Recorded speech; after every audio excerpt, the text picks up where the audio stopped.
শুধু ইলিশের সাথে সরিষা বাটাটা দিয়ে দিলেই যে সরিষা ইলিশ হয়ে যাবে এমনটা কিন্তু না। আমার মতে সরিষা ইলিশ রান্না করতে হবে এমনভাবে যাতে সরিষার তিতা ভাবটা না থাকে, টেস্ট হবে 100-তে 100 এবং যে খাবে সে এর টেস্ট সারা জীবন মনে রাখবে। আমার হাতের সেরা স্বাদের সরিষা ইলিশ রেসিপি আজকে আপনাদের সঙ্গে শেয়ার করছি।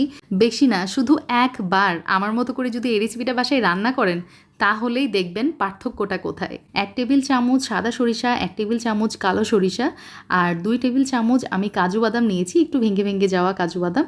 একটা নিয়ে নিচ্ছি কাঁচামরিচ।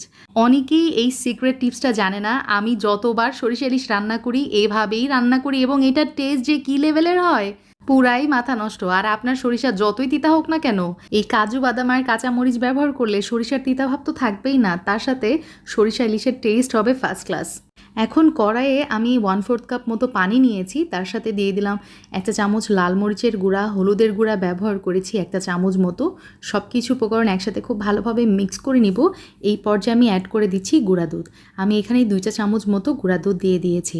আগে আমিও সবার মতো নর্মাল করেই সরিষা ইলিশ রান্না করতাম, কিন্তু এই রেসিপিটা যেদিন থেকে রান্না করেছি লিটারেলি অন্যভাবে সরিষা ইলিশ রান্না করা আর হয়েই ওঠেনি।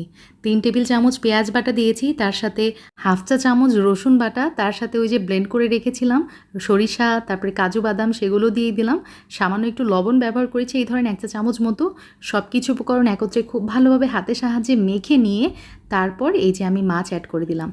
মাছগুলো এই স্পেশাল গ্রেভিতে খুব ভালোভাবে উল্টিয়ে পাল্টিয়ে মেখে নিচ্ছি এবং রেস্টে রেখে দিব 10 মিনিটের মতো। তারপর চুলার জালটা অন করে আমি জাল করে নিব। যখন খুব সুন্দরভাবে বলক চলে আসবে, প্রায় 2 থেকে 3 মিনিট মতো জাল করে নিয়েছি। তারপরে মাছটা আমি উল্টিয়ে দিচ্ছি আর এখন আমি অ্যাড করে দিচ্ছি প্রায় 1/2 কাপ মতো পানি। আবারও সব কিছু একত্রে মিক্স করে ঢাকনা দিয়ে জাল করে নিব প্রায় 10 মিনিটের মতো। সব মিলিয়ে ধরতে গেলে আমি 15 থেকে 20 মিনিটের মতো জাল করে নিয়েছি। গ্রেভিটা বেশ খানিকটা কমিয়ে আসছে। এই পর্যায়ে আমি সরিষা ইলিশে একটা স্পেশাল বাগার দিব। আর আপনারা খেয়াল করছেন নিশ্চয়ই আমি মাছ রান্নার সময় বা মাছ মেখে দেওয়ার সময় কোনো কিন্তু তেল অ্যাড করিনি। আর এভাবে লাস্টের এই বাগারটা দিলে যেটা হয়, সরিষা ইলিশের লুকসটা যেরকম অ্যাট্রাকটিভ হয় আর ফ্লেভারটাও হয় কিন্তু মাশাল্লাহ। আচ্ছা, আমি 2 থেকে 3 টেবিল চামচ এখানে সরিষার তেল নিয়েছি, তার মধ্যে কালো জিরা নিয়েছি 1/2 চামচ এবং কাশ্মীরি লাল মরিচ ব্যবহার করেছি 1/2 চামচ। এই ফোড়নটা আমি মাছের মধ্যে দিয়ে দিলাম এবং প্রায় 1/4 কাপ মতো আমি পানি ব্যবহার করেছি।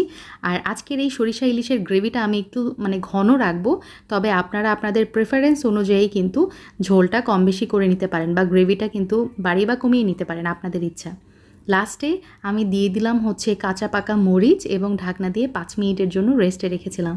আলহামদুলিল্লাহ, আমার সরিষা ইলিশ একদম রেডি। গরম গরম ভাতের সাথে সার্ভ করেছিলাম। আমার তো আর তর সই ছিল না, একদম সত্যি কথা। হৃদয় ফেরদৌস খান চ্যানেলের স্পেশাল রেসিপি, একদম সিগনেচার আইটেম বলতে পারেন এটা আমার।